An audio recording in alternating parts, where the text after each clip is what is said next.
Hi, I'm Glenn Parks. I'm a preacher in the Stoke-on-Trent South Circuit of the Methodist Church.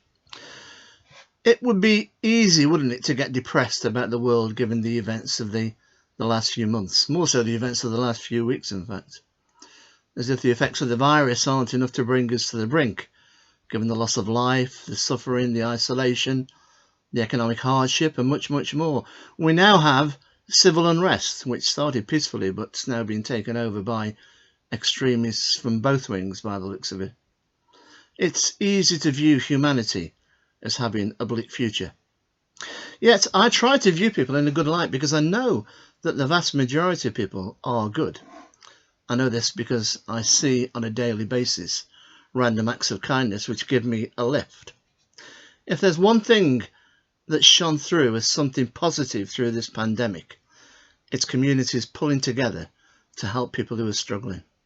People who are fetching prescriptions, taking shopping, phoning people who are on their own and checking on them, volunteering for all sorts of different groups. An army of people helping other people, pulling them up, preventing them from falling.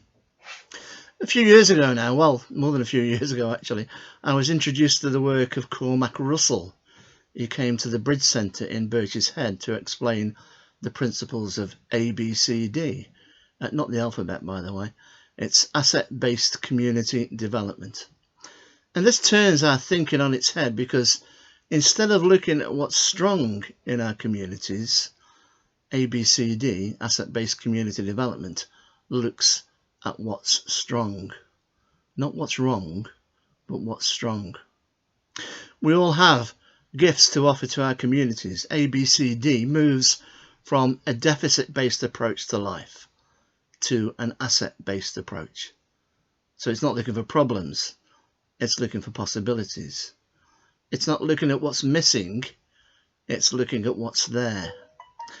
It's not looking at what's scarce, it's looking at what's abundant. You get the picture?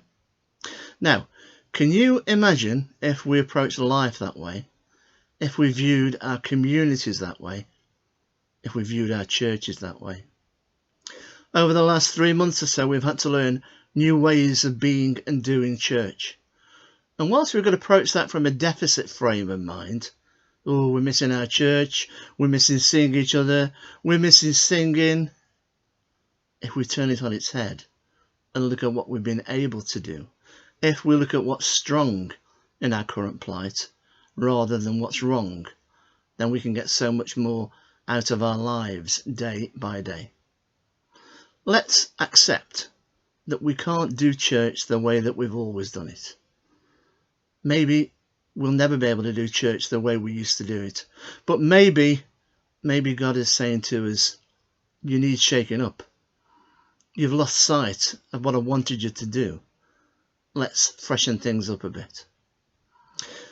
You know, some of the best worship and learning that I've experienced of late is our circuit Zoom services on Sunday mornings and our evening sessions for Thy Kingdom Come, and now our weekly sessions looking at the book of Ruth for Bible Month. Yes, it's not worship as we'd usually experience it, but it is worship, and it has all of the essential ingredients of worship. If you haven't tried it, then please do, and stick with it. Don't just rock up for 1 week and think, well, this isn't for me. Give it a few weeks, and if you're struggling on how to get on there, then ask me and we'll try and talk you through it. You can even join in on the phone if you're not on a laptop or a tablet. Last Thursday evening on Zoom, we were looking at the second chapter of the book of Ruth. You may know the book of Ruth as a beautiful love story, the love between Boaz and Ruth, man and wife, and Naomi and Ruth, family love between a mother-in-law and a daughter-in-law. But on reading it, I was drawn to an aspect of the story that's quite a hot topic today. The first chapter of the book deals with Naomi and her family moving from Judah because of a famine. They moved to Moab, an ungodly area, and things didn't go well for the family. We learned of the death of Naomi's husband, Elimelech, the marriage of her 2 sons to residents of Moab, and 10 years of marriage, each without children, followed by the death of each of her sons. and then one of her daughters-in-law turning away as she was heading home.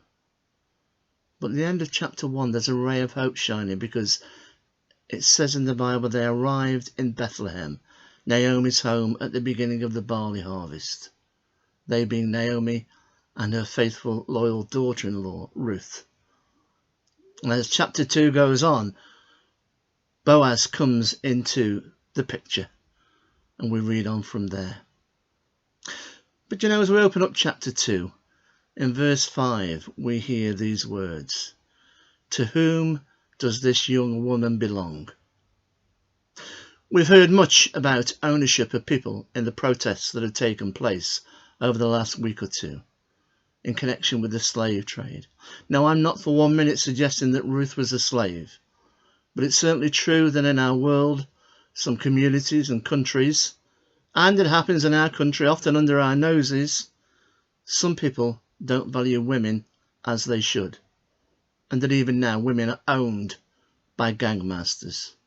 A couple of years ago, I attended a talk on modern slavery given by Voice of Hope, and we heard of the tales of women being imported into our country to be sex slaves.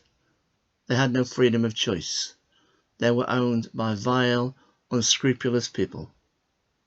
We were also told about the proliferation of car washes that had sprung up all over the country, and how to spot those car washes that were probably using illegal workers. Others worked in nail bars for a pittance. It's not just women either. You might recall the cockle-picking tragedy in 2004 in Morecambe Bay, as 21 young Chinese men and women drowned whilst picking cockles as the tide came in. 21 young men and women brought into the country illegally. And there's also mention of the risk of being molested at work in verses 9 and 22. We know that some women still suffer such behaviour in the workplace. The Me Too movement has shown just how prevalent abusive behaviour is. We have to change things. And Black Lives Matter can be a force for change, a force of good. But it's in danger of being sidetracked by the violence that we witnessed over the last week, as the movement is used to benefit an extremist agenda. And so it was good today to see a black guy acting as peacemaker. And I'm sure he's not on his own. He was sheltering people who were on the wrong side of the police cordon. It would have been easy for him to leave them to the baying mob, but he stood his ground and said, "No, let them pass." And then the white guy who was collecting the mess that had been dropped on the ground, explaining he wasn't looking for trouble. He just wanted to try and bring people together peacefully. We need peacemakers. The world needs peacemakers. Peacemaking tries to build bridges to people. It doesn't want the animosity to remain. It wants reconciliation. It wants harmony. And God sent us the ultimate peacemaker in Jesus. Jesus stepped into our world and had such a profound effect on people's lives in those short years. And his legacy lives on today, and it isn't diminished. So let's use the gifts that we've been given to do good. Let's be peacemakers. Let's be dream makers. Let's start to see what's strong and not what's wrong in our communities. Let's not look for problems. Let's look for possibilities.